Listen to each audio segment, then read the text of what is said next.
Hey guys, what's up? It has been how long since the game released? About 2 months now?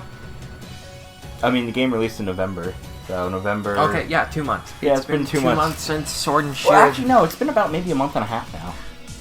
It's been months since Sword and Shield released, and we're finally ready / able to talk about it. Yeah, we figured we would leave it for a bit to have our discussion.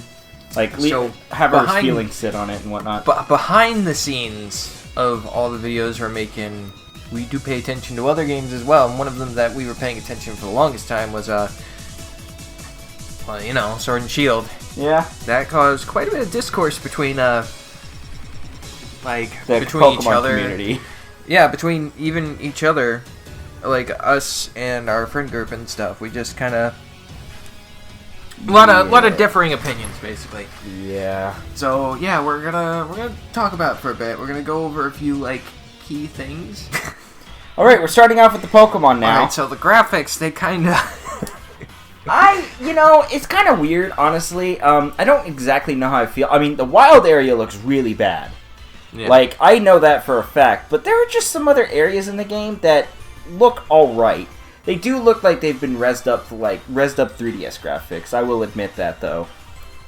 I think that in hindsight, Let's Go actually has better presentation. Really?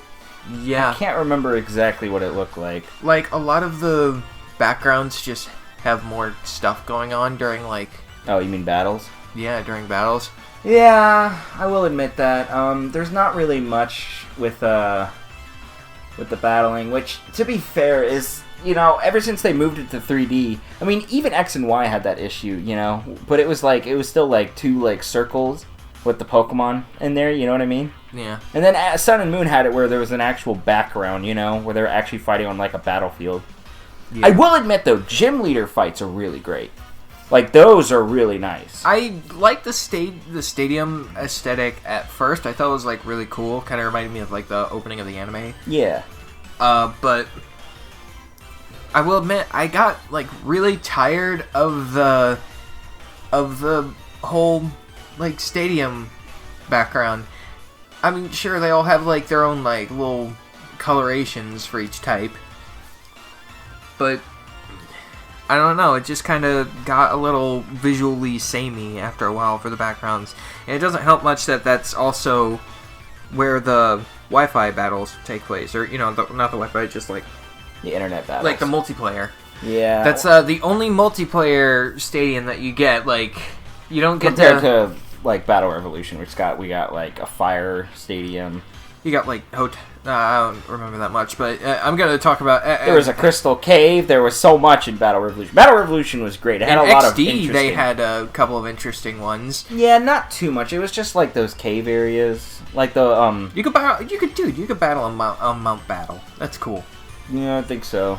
There was a couple areas. Battle Revolution did it the best, though. I think they had a much more visually interesting... Pokemon Stadium 2 had... a fuck ton of battle areas you could choose from. They weren't too interesting, though, if I remember There were still correctly. more options, though. Yeah. That was partly because it was on the N64, though. Yeah, which, to be fair, is the N64. That is a tangent we're going on, though, but, graphics, I'd give it probably a 6 out of 10. I would say that it never really excels, but for the most part, it gets the job done. Yeah. But... it never really felt like... I do admit, I do think they could have done a bit better. There are games that have been released on Nintendo platforms... that look visually better. 2012, I want to say. There are early Wii U games that look way better. I will say this, though. For a first attempt, I guess, for, a home console... well, made by the actual Pokemon company itself. Or, by Game Freak. No. Game Freak made the Stadium games. No, they didn't. Yeah, they did. That was Genius Sonority. No, Genius Sonority only did the Coliseum and XD games. Oh, really? And Battle Revolution. Okay, well, I mean in a long while. Alright. And I'm talking about, a true Pokemon game, not, Stadium. I mean, still. I'm just saying, a true Pokemon game on a home console, in a sense. You can it's definitely passable. tell there's definitely time crunch that you can see with the graphics and stuff. It's just Yeah, they could have definitely done a bit better with it. But anyways, enough of that topic. Let's move on to the next topic. The Pokemon. Pokedex for Galar, not counting older Pokemon, thought was decently solid. Yeah, it was like, what, 83? 80, 90, somewhere around there. Yeah, it was in the 80s or something, which, I mean, much better than X and Y. I know that for a fact. X and Y was pretty small, when I remember. X and Y was pretty small. This one had a lot of solid Pokemon, though. Well, that's all subjective, but, like, for personally, I think we found a lot of Pokemon that we could really enjoy. Like, you found Orbeetle. I fucking love Orbeetle. Let me tell you about Orbeetle and how amazing it is for the next 30 minutes.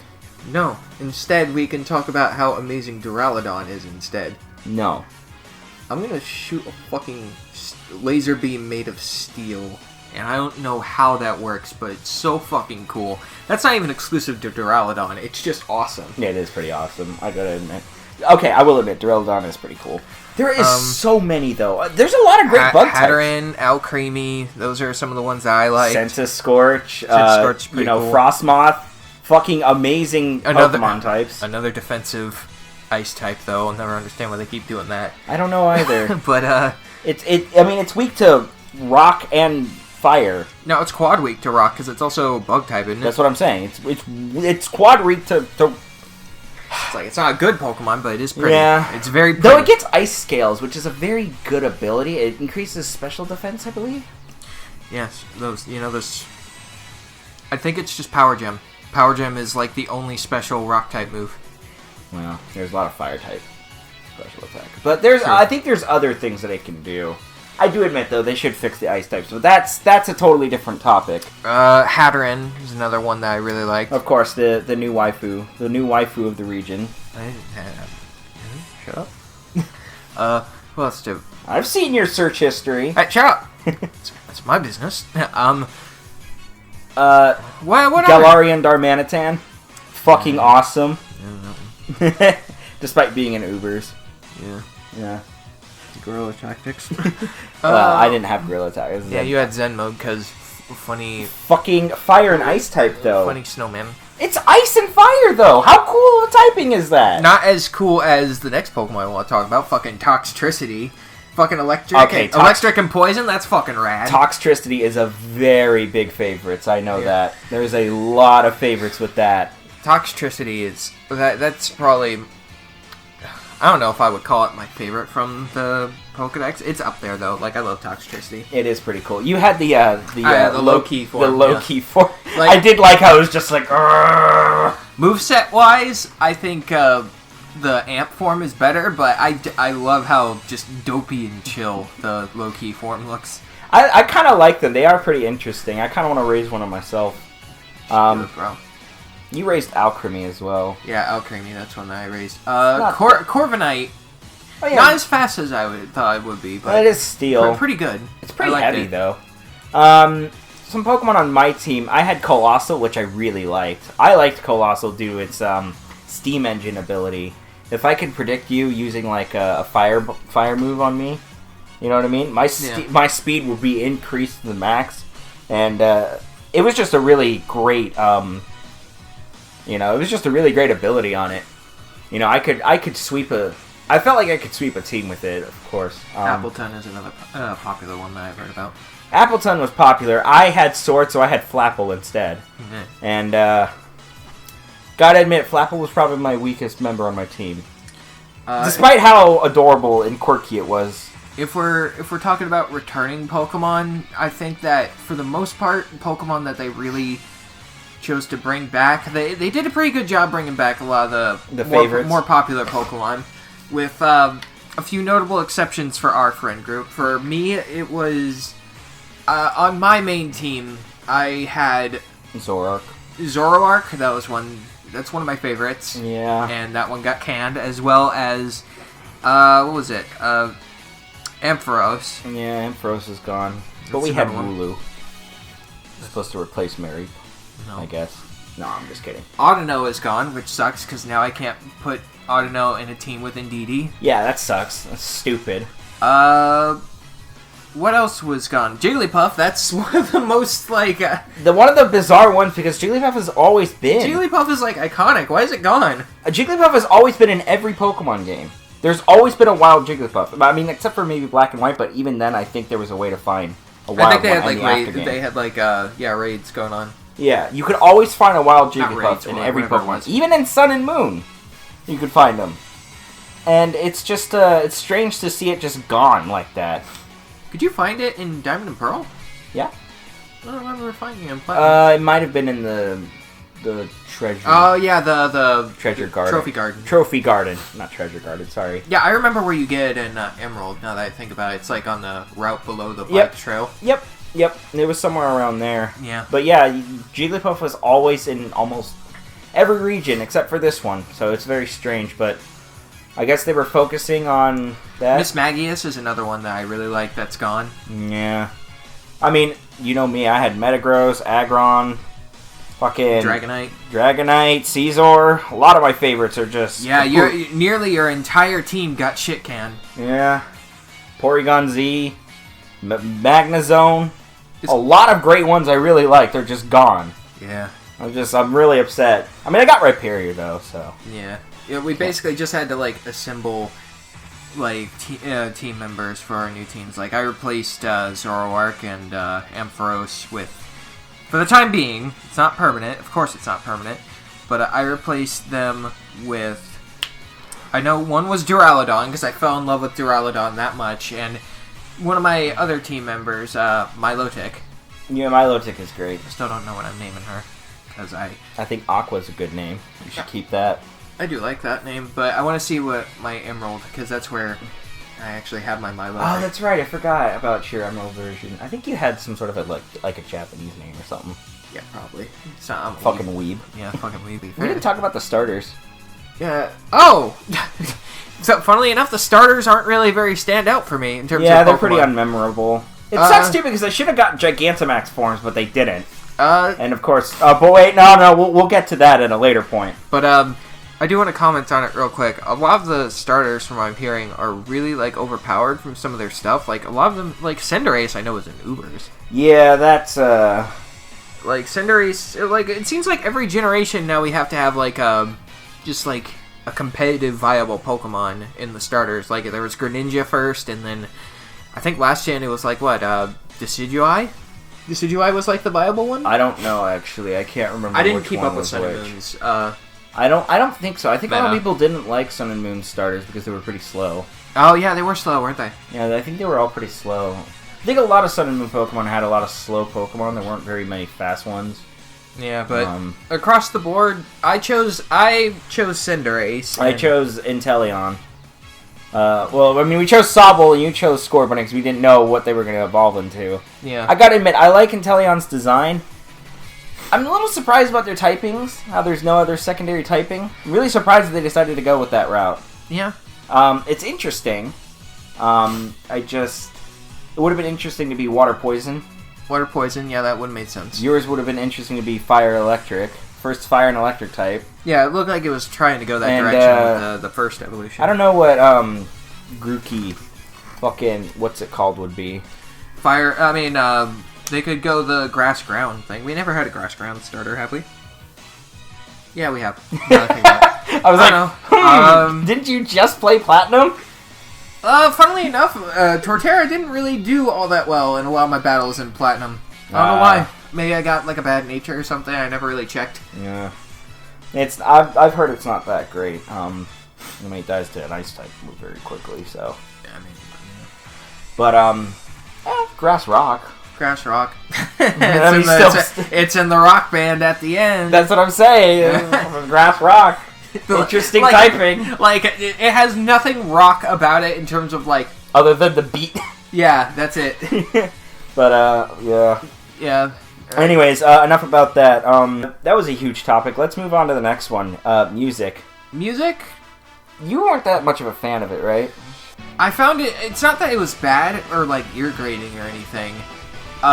Mostly just unmemorable, except funnily enough for, like, I think the gym leader theme... And I'm gonna be for real. I think I can only remember the Gym Leader theme. That's like the only theme that's like I absolutely love. Oh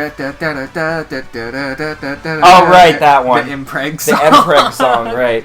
That one's pretty good. Okay, that's the. We're not gonna talk about that here, but there's a funny story about the Battle Tower music that involves Toby Fox and Toby Impreg. Fox, Impreg, Homestuck, and what's his name? Andrew Hussey. Yeah. Just go look that shit up. That's a rabbit hole that you can go on, but basically just Toby dabbed on Andrew. Yeah. That's all I'm gonna say. That shit's great. That's one of the songs I can remember though, because Toby Fox is really good at making melodies. Yeah, I'll admit that's a really good theme. Overall, the music was alright, but I felt like it was pretty lacking compared to other Pokemon games. It's a lot of the themes felt. I can't even remember the Wild Battle themes to be for real. It's like a lot of the music is very samey. It almost sounds like this is gonna sound weird, but like alternate dimension Sun and Moon music. Yeah, it kind of just feels really similar to Sun and Moon in terms of. But like, even Sun and Moon had great music. I can't even remember the fucking town themes. Yeah. Oh boy. Yeah. Now that I think about it, music was pretty bad. The only theme that's really great is. Sorry. Go ahead. I still wouldn't say it's bad. It's just it's just mediocre. Unmemorable. Mediocre is probably the term I would say. The only really good theme is probably the Gym Leader theme. I mean, honestly, whenever we have battles, it's always either Gym Leader theme or just the Battle Tower theme. Sometimes I put on some different themes, and I'm like, oh, wow, really? Is that what that sounded like? Yeah. Like, I'll put Hop's theme on, and I'm like, that's not how I remember it sounding. Oh, and then wait, I'll think about it, I'm like, I don't remember how it sounds at all. The wild areas. The wild areas. Or should we talk about gameplay first? Yeah, we should probably get gameplay generally. Okay, let's talk about the gameplay because this is kind of a doozy. We've got gym leader battles. I mean, besides all the standard, we've got all the standard battles and whatnot. It's the same thing. There's no Mega Evolution. There's no Mega Evolution. The gameplay is pretty much just a Pokemon. Did you play Sun and Moon? It's pretty much just Sun and Moon without the Z moves. It's got a different gimmick. Yeah. But except now the EXP share is like kind of forced upon you now. Like, I never felt that was too much of an issue, but It only felt like an issue with regular trainers. Like, I never felt challenged by regular trainers. Yeah, regular trainers are pretty too easy. And I know they're not supposed to be like the most challenging things in the world, but they're supposed to be able to like wear you down at least, but I never felt like that either. They're supposed to help gain your EXP for the tougher battles, but even gym leader battles aren't that difficult. Mind you, I don't even want to talk about fucking Leon going down to one hit with his fucking Gigantamax Charizard. Okay, so I was able to... I don't have any video evidence of this, so take it as you will. But Leon was so fucking easy that I, without any kind of grinding or anything, just playing the game regularly, I didn't even know about EXP candies because I didn't really do any Dynamax raids. I didn't even use any EXP candies. I didn't do any Dynamax raids until, like, after game. Yeah. So, but, yeah, I was able to just one-shot Leon's entire team, except for Charizard, actually, funnily enough, who ended up being knocked out by his own Sandstorm. Or I don't know if it was my Sandstorm or his Sandstorm. I don't know why you would use Sandstorm. Oh, it was probably a Dynamax move or something. Oh, wait, no. Maybe. Wait, why would he use a Dynamax move? No, me. Oh, yeah, maybe, okay. I think I used a Ground-type move at some point with Dynamaxing, but... Yeah, it's Rock that starts. It's Rock-type moves that start the Sandstorm. You would have killed it instantly with a Rock-type one. Nah, it might have been from a previous Pokemon. I don't think I Dynamaxed on him. Okay. Either way, I know he ended up dying to a weather effect. Yeah. He just ended up dying to a weather effect. Yeah, it was so easy. I just did one fucking, like, Dynamax water move on it, and don't it even went down. Don't even get me started on Bead, who's a monotype trainer. Like monotype rival. At least monotype gym leaders, which is all of them. They have a gimmick. Funnily enough, he did kind of give me a little bit of trouble, but that was only because his Gothita or whatever had what was it? Probably Dark Pulse or Shadow Ball. No, the ability. What's the ability that raises special attack when it gets their stats lowered? Competitive, I think. Yeah, competitive. It had that, And my team kind of ran that. I was like, oh, let me just do, like, Screech or something. And I was like, oh, shit. Yeah, it's Special Defiant, oops. Right? Yeah, something like that. And I was like, oops. Well, that's not good. But I was still able to beat it. It's not like it was that difficult. Yeah. Oh, don't even get me started on Hop. Oh, God. Hop only gave me trouble at the very last time that you played. When I first saw Double for the first time from him, I was like, oh, shit, I wonder what Double is going to do. Tackle. Yeah, tackle. Fucking tackle. Are you kidding me? Yeah. Of all the moves. Like, despite what anybody might think about Hop himself as a character, he's weak. Like, I was never challenged by Hop at any point. And rival battles should be kind of, challenging you. They should be like that breaking point, you know? Gym leaders and rival battles, those are your boss battles in Pokemon and games. it's not fair that it's not amazing that they're just not that challenging. And I don't know, really. It's difficult to say because it's like sometimes maybe we're just too good at Pokemon. And he pulls an N as well, where other than Double, every time you fight him, he's got different Pokemon. I've never seen that. Hmm? I've never seen that. Hop? Yeah, Hop. Dude, there's a time where he uses a Trevenant that he never uses again.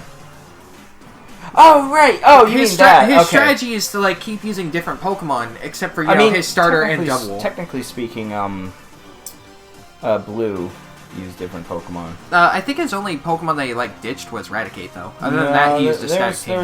There was others he's ditched. I know that. I only brought up N because, he specifically, every time you fight him, he's got different Pokemon completely. Because he's catching them from the nearby area and then releasing them right afterwards, because, Team Plasma. Yeah. But, it's, I don't know. Gym leader battles were fun. I like the gym leader, things. Some of them were great. Some of them were not so great. The challenges, you know what I mean? At a certain point, I started one-shotting gym leaders as well. The only one that gave me any form of trouble was, what's his name? The Hammerlock one. Not Hammerlock. Motostoke. Oh, Fire? Yeah, the Fire guy. Well, he was easy for me. I didn't have a good way of dealing with fire. I wonder why. Is it because maybe I picked a water starter? Probably. Scent of Scorch can eat my ass. I actually meant to ask. How were the gym leader challenges for you for They range the ghost? They range. What were they? What was the ghost one about, and what was the the ghost one was kind of pinball.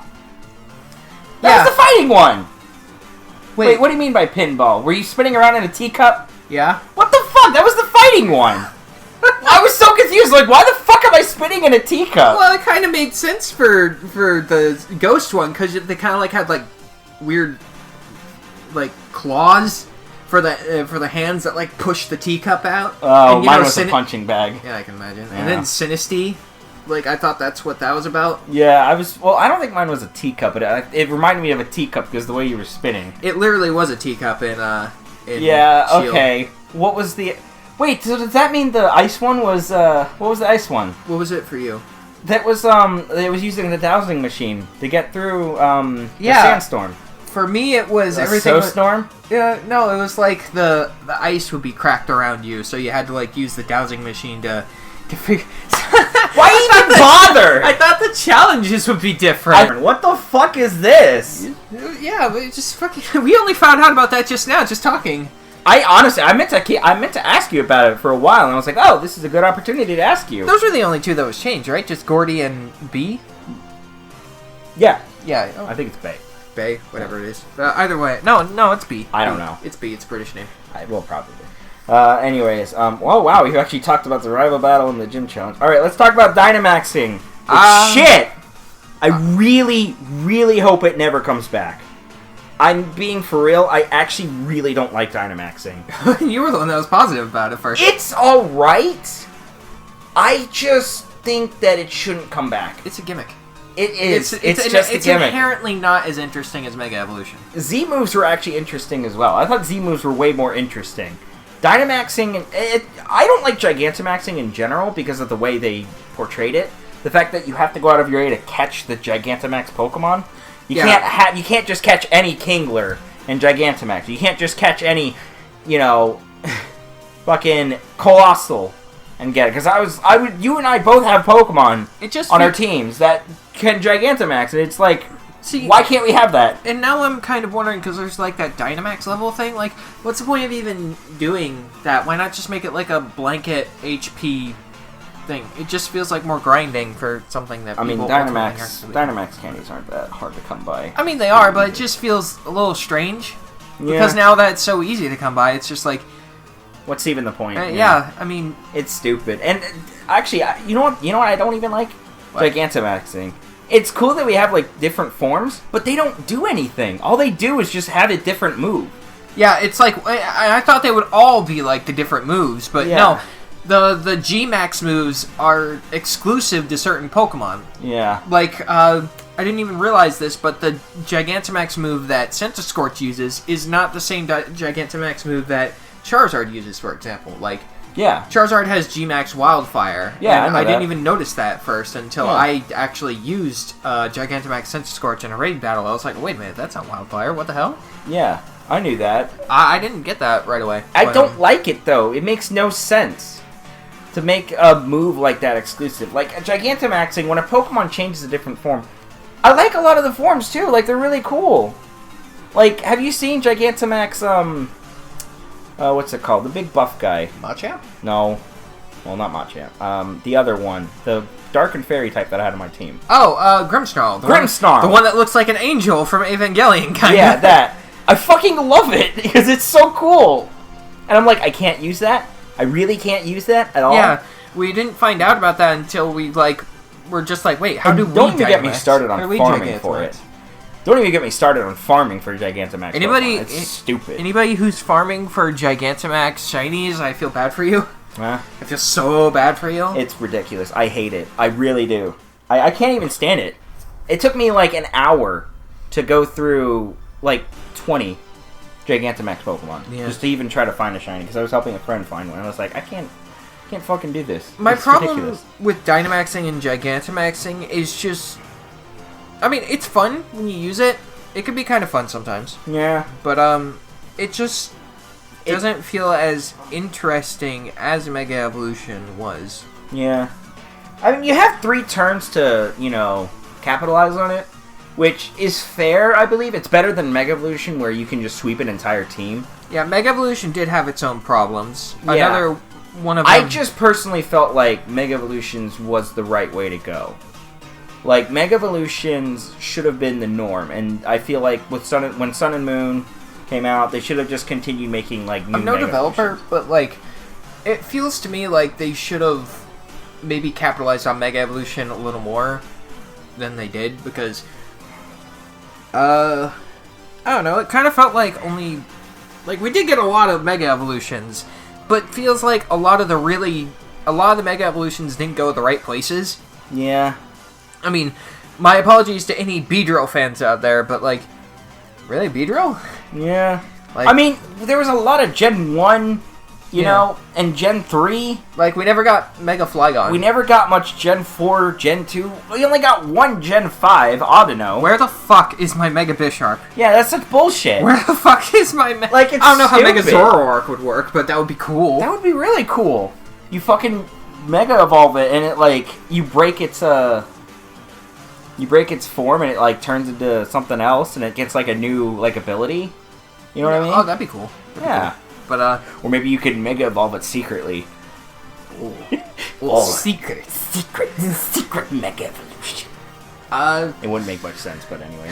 It would be cool, but, yeah, I'm just hoping that Mega Evolution, at the very least, comes back. If they're making a Sinnoh remake, I hope, to dear God, they do not make Gigantamaxing I don't think they can, because they specifically say that Dynamaxing and Gigantamaxing... I mean, they said Mega Evolution was specifically for X and Y, and look what that... Well, I can't wait until Sinnoh just happens in another canon separate from the Mega Evolution universe. Retcon everything! Now we're in the Dynamax timeline, where Dynamaxing has always existed.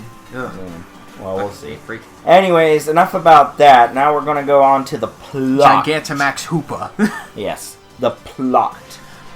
What plot? No voice acting. No voice acting, yeah. That really pissed me off.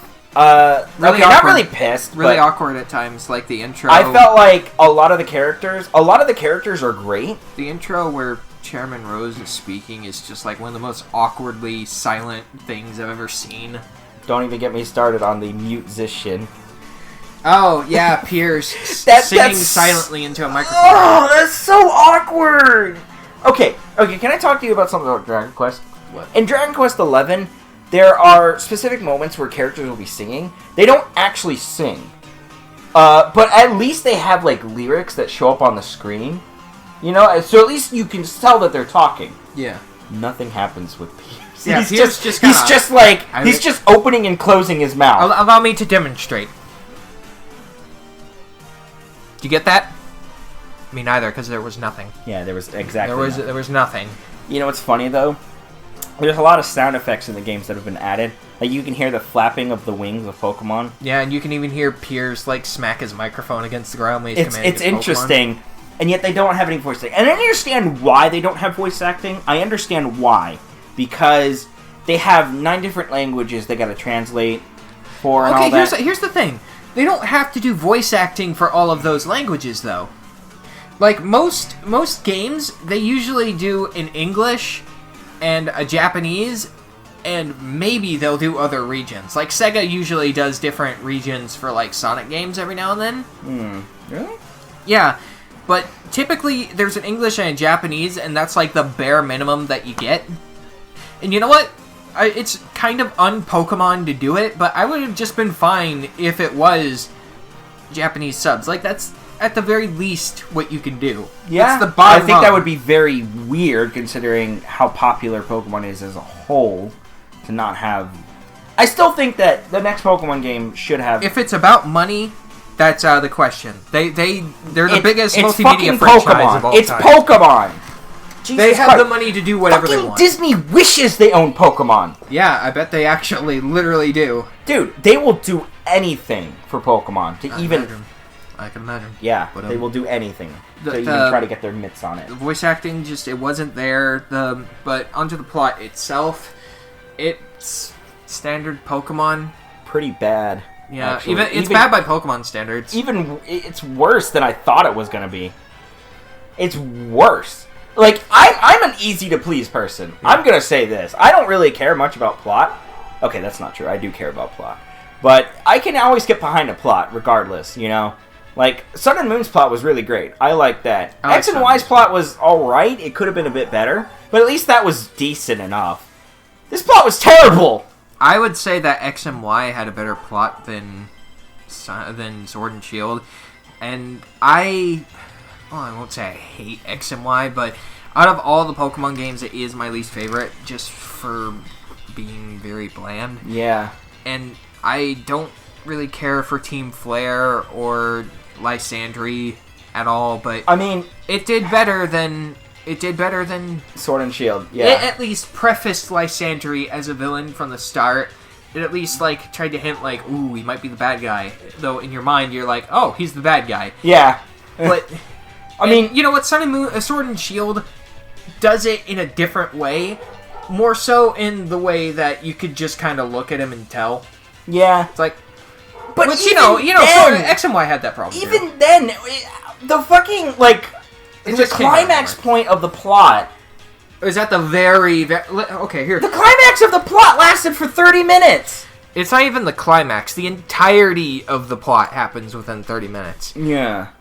I mean, I know there's Everything- like the adventure with Hop and all that, and that's all fine and good, but that's not really the main plot. The main plot of every Pokemon game Always involves the legendaries. it's the legendaries and the enemy team. That's always supposed to be the plot, Yeah. which isn't really the case in Sword and Shield. in Red and Blue. Red and Blue, that's kind of the one where it's not really the case, because Team Rocket is kind of just a sideshow in Red and Blue, but that's when they were just getting their footing. Yeah, that's pretty... They were more of a distraction. Yeah, but they were actually more of a distraction. that was also a Game Boy game. Yeah. That's the difference. That was a Game Hoenn Boy was when game. they actually got their shit together, and they actually started... Hoenn, yeah, that's when they started, like, actually making the plot about legendaries. Yeah, which was really interesting. And don't get me wrong, the legendaries are interesting in this game. There is some interesting plot points involving them in the after game, but there wasn't really much to it. Like, I don't feel any, like Zacian and Zamazenta, I don't like hate them or anything, but I don't feel any like connection. Just like I'm not like oh my god, there it is when I see it. Yeah, it's just like not hey, even there like they small. are. You're just like, oh, there they are. Yeah. But can we just talk about how fucking stupid it is that when you fight Macrocosmos, you fight like 4 grunts of those. Yeah, and then you fight Chairman Rose. Yeah, this is what I was getting at. The first 80% of the game is just your adventure with Hop and Leon, and it's a magical Pokemon adventure, and then you have a couple of run-ins with Rose, but the main plot hasn't started yet. The main plot happens after you've beaten all 8 gym leaders, and you're already at the Pokemon League. I'm gonna be for real. Once I beat all those 8 gym leaders, I thought there was gonna be a lot more. I was like, okay, the main plot hasn't happened yet. Where is Chairman Rose, or whoever's the quote-unquote bad guy? Where's the real bad guy team? Don't even get me started on Team Yell being stupid. Yeah, that was stupid.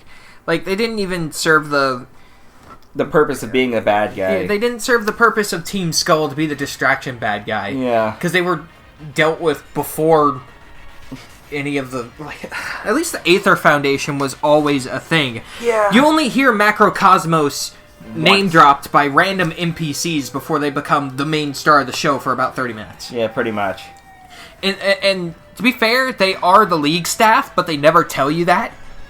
They're the League staff. They never tell you that. And the only difference between the League staff and Macrocosmos, which Macrocosmos, I guess, is like this like higher rank or something that are involved in like the main plan. But the only difference is just that they wear a different shirt. Yeah. Underneath their league wear, by the way. Oh yeah, which is... It was just lame. I mean, I get what they were kind of going with, because like the gym challenge was like had sponsors and everything. There was lots of companies, and they were all owned by Chairman Rose and whatnot. But you wouldn't know that unless you either did Poke Jobs or you spent a lot of time roaming around talking to NPCs. Yeah, which I mean, to be fair, we didn't do those in the beginning, so. But it's not like that would. It's not like that would explain anything. But for after game, the after game plot was pretty bad still. Yeah. It was still bad. There's like just these 2 douchebags, and you have to go to every single gym, and then they go to jail. Yeah, and then that's it. And that's when you get your legendary.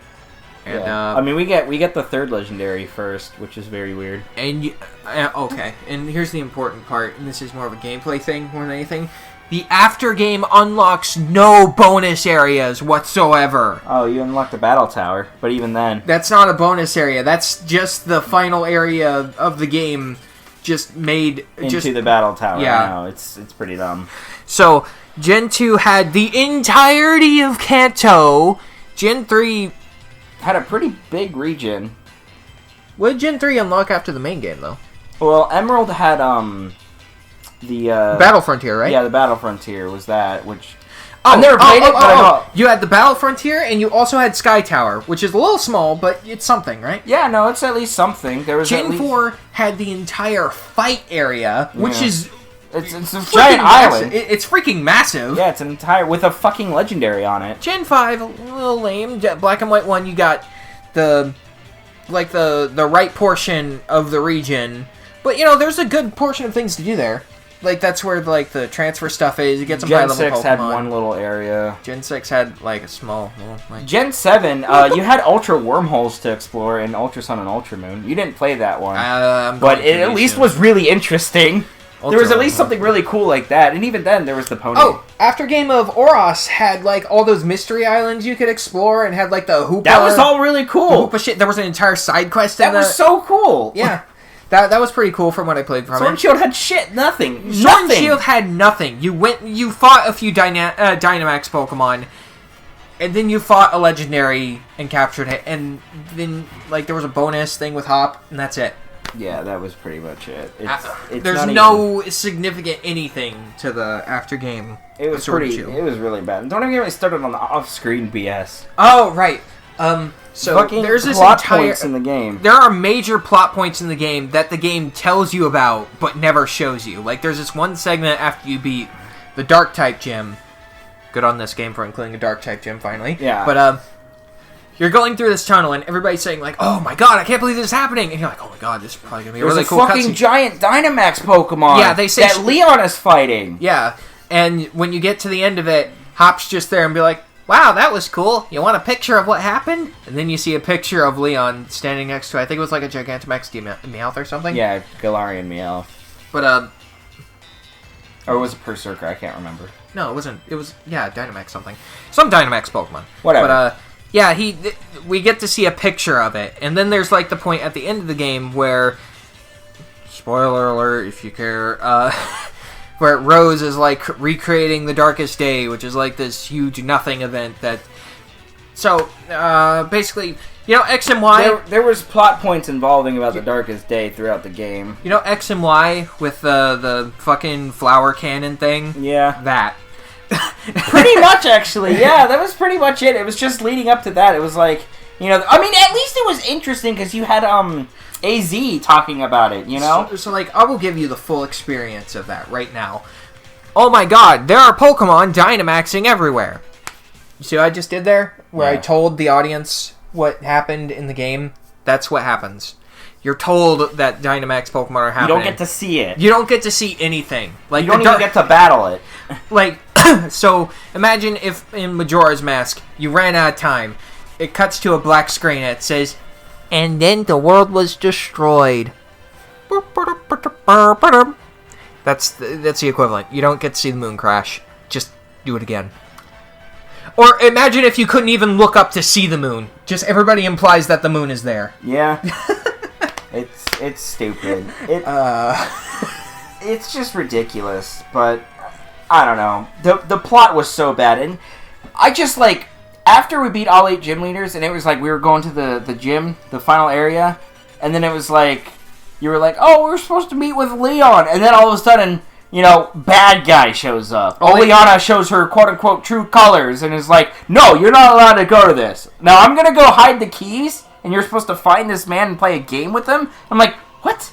So imagine if you went over to your friend's house, and you're like, oh, let's go see Carmen. And then Carmen's mom comes out and is like, I'm never going to let you see Carmen.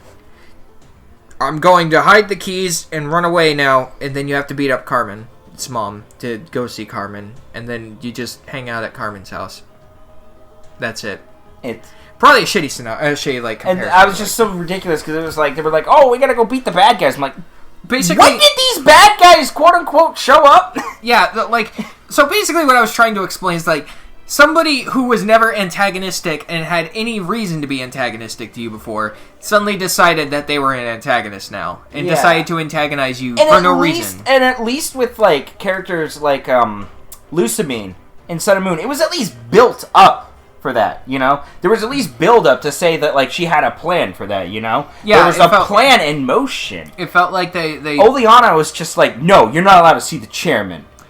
You had sneaking suspicions beforehand that Lucamine was evil, and there was, like, build-up to them being evil. There was no... Despite it being so painfully obvious that Rose is the bad guy and that Oleana is also bad. Because remember, after that first fight with him... He just turns good. But he's just like, oh! You're right, I'm good again! That Pokemon battle changed me into a good guy! Yeah. Fucking hated that. But you have no idea how pissed off I was when I saw him do that. Even if it's painfully obvious, you either can go one of two ways with that. You make fun of yourself about it, you play along with it, and it becomes satire, which I don't think they would do for a Pokemon game unless the entire game was comedy. Or two, you have to... It was pretty funny to me. Even if you're going to make it painfully obvious, that doesn't give you the excuse not to try. You still have to build it up. Yeah. Ugh. Even if it's painfully obvious, you do have to build it up. I really do felt like that the game was rushed. The story was just really rushed at the end. Spoiler alert for Persona 5 here. So, skip ahead to about a minute or so. Imagine if in Persona 5 you never met Shido, and then at the very end of the game, Shido still is the villain. That wouldn't make very much sense, now would it? What if they just name-dropped Shido as a politician, and it was never built up for him being a villain? Yeah. But he still was. They build up... They never say who Ganon is, but you see Ganon... Oh, actually, no, I don't think that plot really works. I think you're right. I think Persona 5 had it better. You still have to build up a villain, even if it's painfully obvious that they are the villain. Yeah, it is kind of dumb. There was nothing about Chairman Rose that was bad. I mean, you went on like not dates, but like in the fashion that they manage this.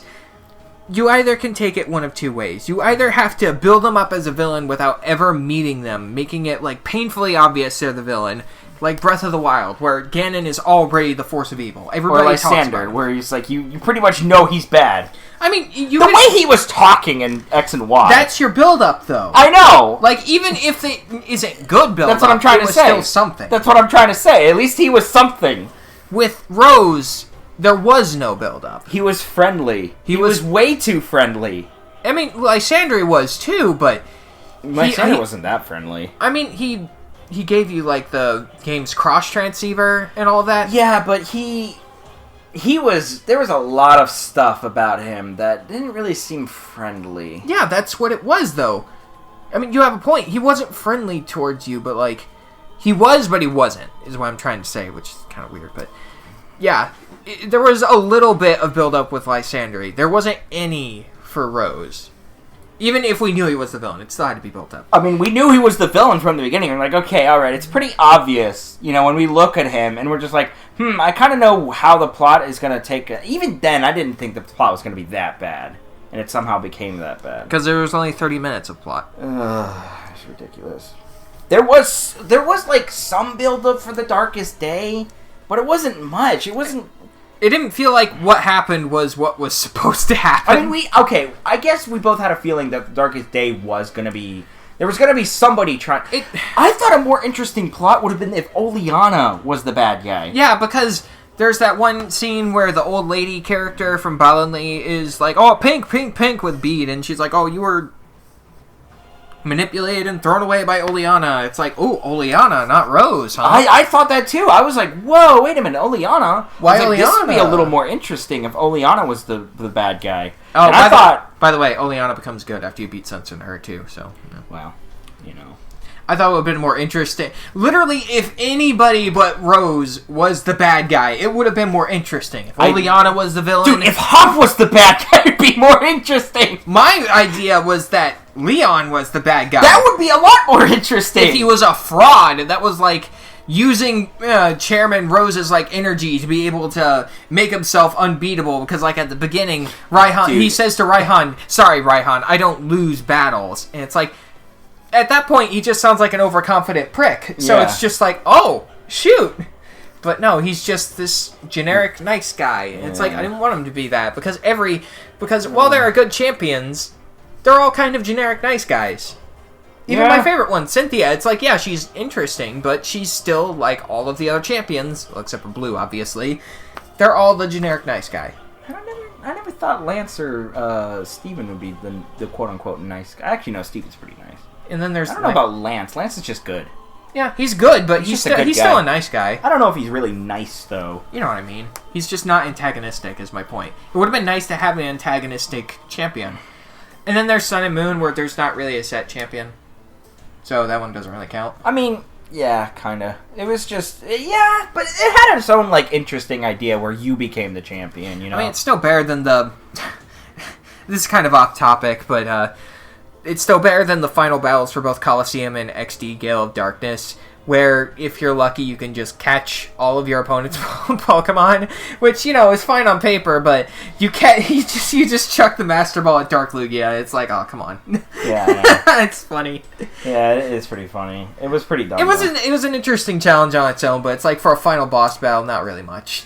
All right, let's move on from the plot now. We've been talking about this for a long while. Well, funny enough, for very little content, there was a lot to talk about. Yeah, well, there was a lot of problems that I think we both had. Anyways, the next topic is going to be the region itself. I hated it. It was boring. It's really... There's only 10 routes.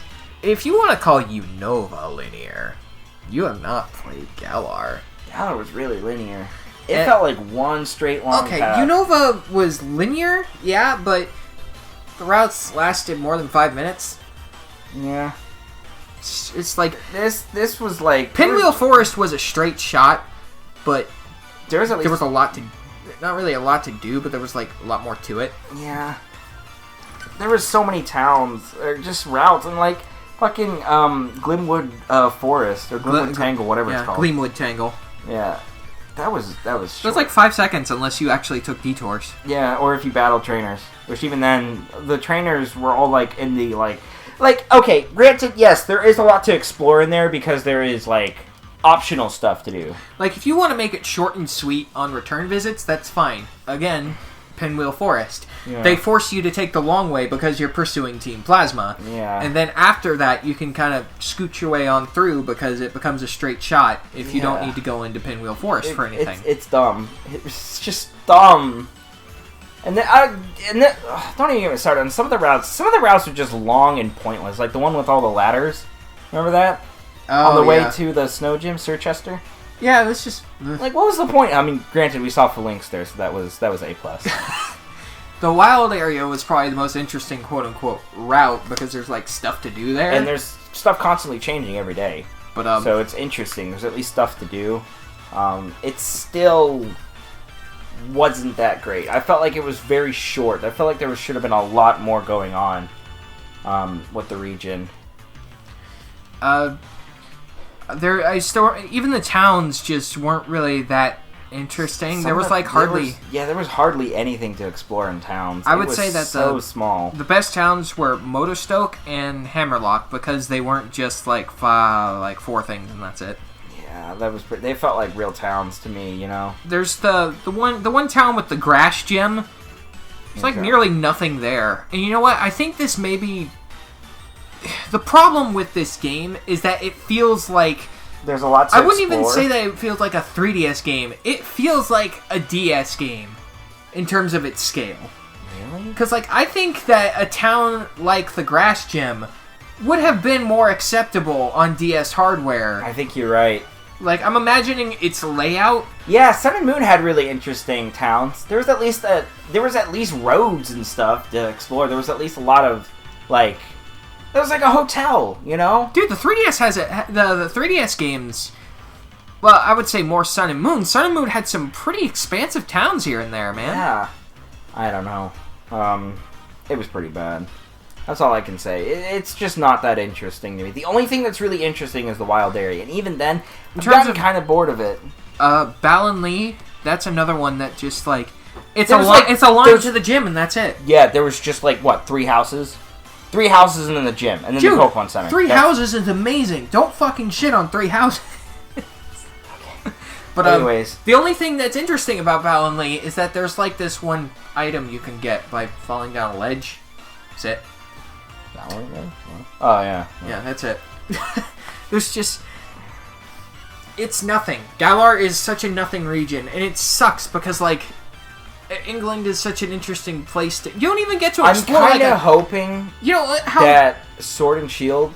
I don't know what they're gonna do. Hammerlock would have been so interesting if you got to explore an entire like fucking castle. Yeah. You only get to explore like the outer rims of a castle. Yeah. Imagine if in Twilight Princess you only got to, or Breath of the Wild, whatever. Any game with Hyrule Castle, you only get to explore the outer scaffolding. Yeah. And never get to go inside the castle. Well, I guess that's kind of Ocarina of Time, but like that wasn't even a major point in the game, really. So it was just bad. Anyways, enough about the region. I guess one of the topics was about Dexit. Oh, yeah, it was pretty bad. I mean, I personally feel that yes, I think it wasn't necessary for them to do it. I think they just need time.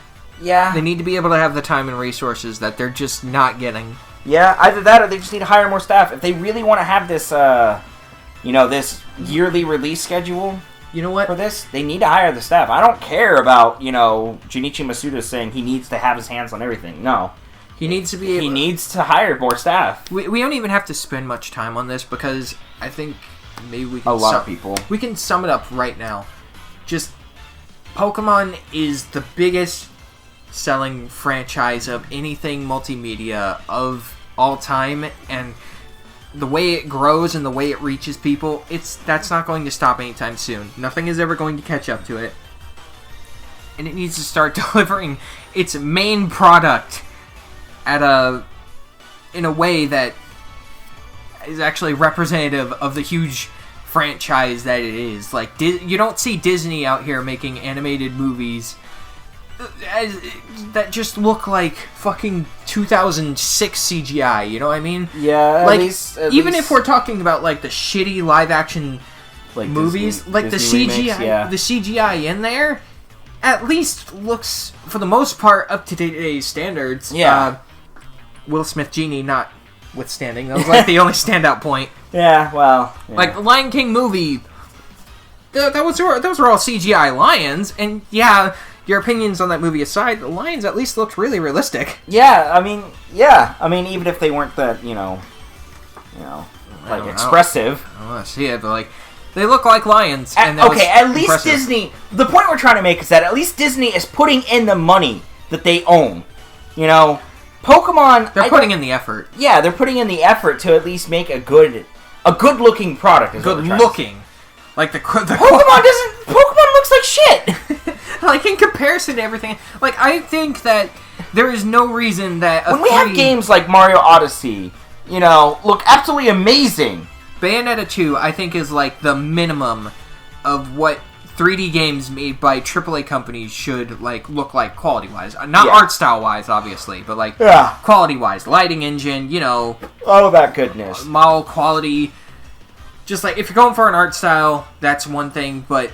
And Pokemon does go for an art style, but it's very clear that it's not capitalizing on all of what they can do, like, quality-wise with that art style. Yeah. We should be able to have all the Pokemon have, like, full HD goodness. We should have voice acting. It's like...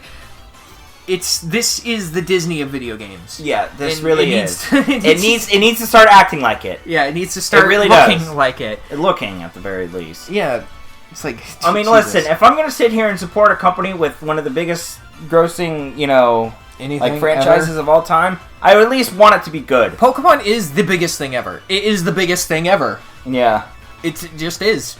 Yeah. And it doesn't even look like it. It looks like it's... Like, well, here's the thing, though. You gotta realize the plushies and the cards and everything else is all great. All the merchandise is so great. The Pokemon anime. Look, your favorite. There's a Galarian Darmanitan plushie. Why would you want to play the Pokemon games and play with the digital monster when you can get a plushie and have it in real life? Where are you going with this, buddy? I don't know.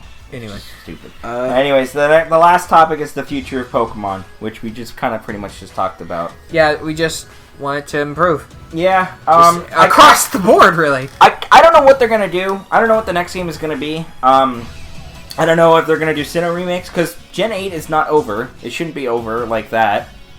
You know what I mean? We're gone. Yeah. I don't think Gen 8 should be over. I think at the very least they should... I think what they should do is instead of Sinnoh remakes, which according to my theory about how they work, starting from X and Y, we got the Oros remakes. There was no third X and Y game after that. There was no they Pokemon went Z. Directly to Sun and Moon, and then we went to Ultra Sun and Ultra Moon. There was no remake game. Yeah, there was no X and Y. So now we're in Sword and Shield, and I'm assuming they're going to have a Sinnoh remake afterwards. I'm assuming that's the theory that I'm going with right now. But I hope they don't, because I feel like Sinnoh could do a little better. Yeah. No, not even that. I think Sword and Shield could be better. I feel like they could improve upon the game a lot better. Yeah. And I hope that they make like a third game. Sword and Shield. Pokemon Coat of Arms. Yeah, something like that. Coat of Arms. They could just something. Pokemon AG/. Yeah, we'll do that. Sword and Shield.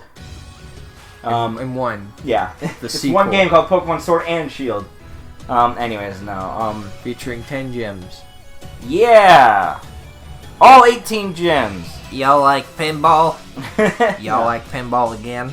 I just think they could just improve the game. If they can do what they did with Black and White and Black and White 2, The problem is, Black and White 1 was already pretty fucking solid. Yeah. It didn't have as many problems at launch as Sword and Shield did. It did. Well, that... Okay. Because, remember, this was back then. That was different times, though. Yeah.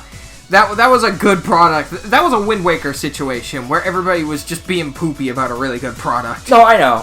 But what I'm trying to say is that, at the time, it was considered bad. Well, Gen 5 was bad. Oh, by the way, if you still hate Wind Waker for its art style, you can sit in the wheelchair now.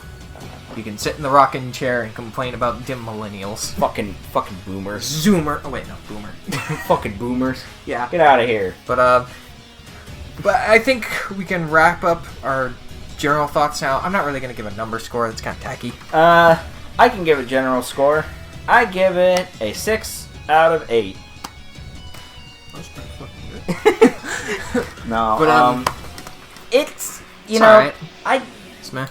All I'm gonna say is, for a first attempt for like a true Pokemon game on a home console, Actually, you know what? No. they could do better. Before we do that, I want to talk about something that we forgot to talk about. What's that? The fucking convenience, because I think this is where Pokemon Sword and Shield really shines. Oh yes, the convenience. If you're talking about Sword and Shield being a social Pokemon game in terms of like casual battling with your friends, being able to get the Pokemon you want, getting shinies, all of that, this is the game for you. Because surprise traits are great.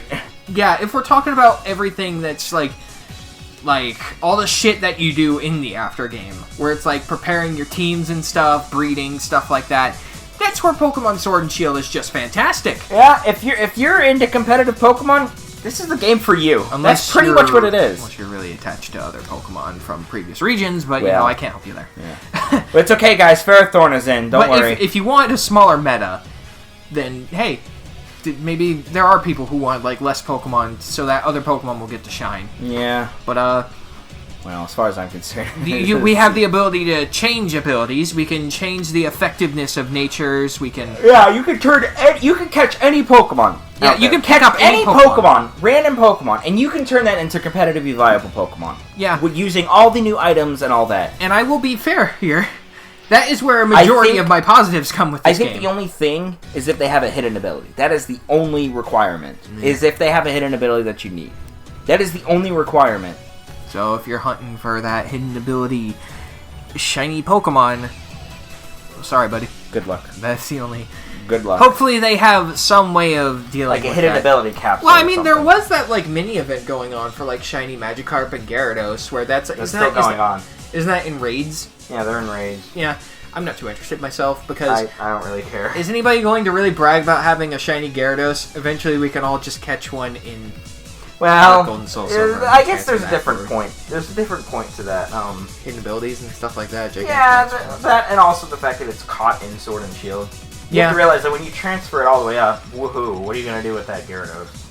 Play with your friends with it. Yeah, exactly. But which is, I'm not competitive, so I don't care. I don't do Wi-Fi battling. I battle with you, and that's it. I'm satisfied with that. Pretty much. And with JJ. JJ. Do some. Well, he doesn't even have. He doesn't have Sword and Shield. He hates Sword and Shield. Yeah, but the reason why he's not here is because he fucking loves Pokemon. Yeah, if he was here, we would have had him here, but he didn't play the game, so that was kind of the whole point. Yeah.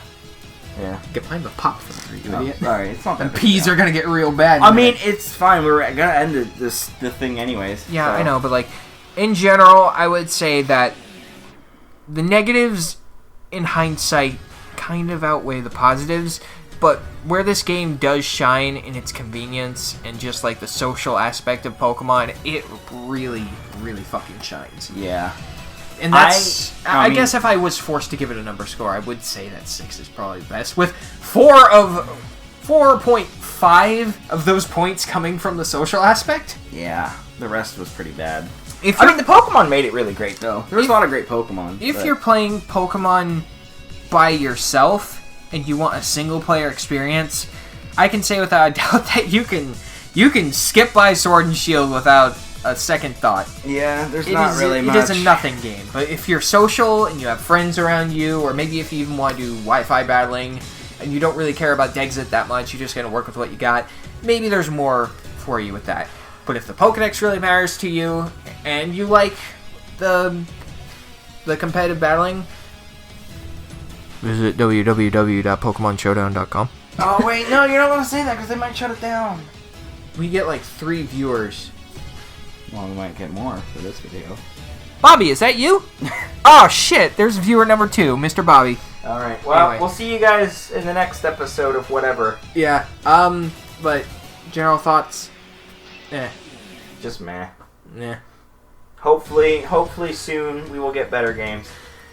Yeah, but go ahead, and lick, subscribe, or not.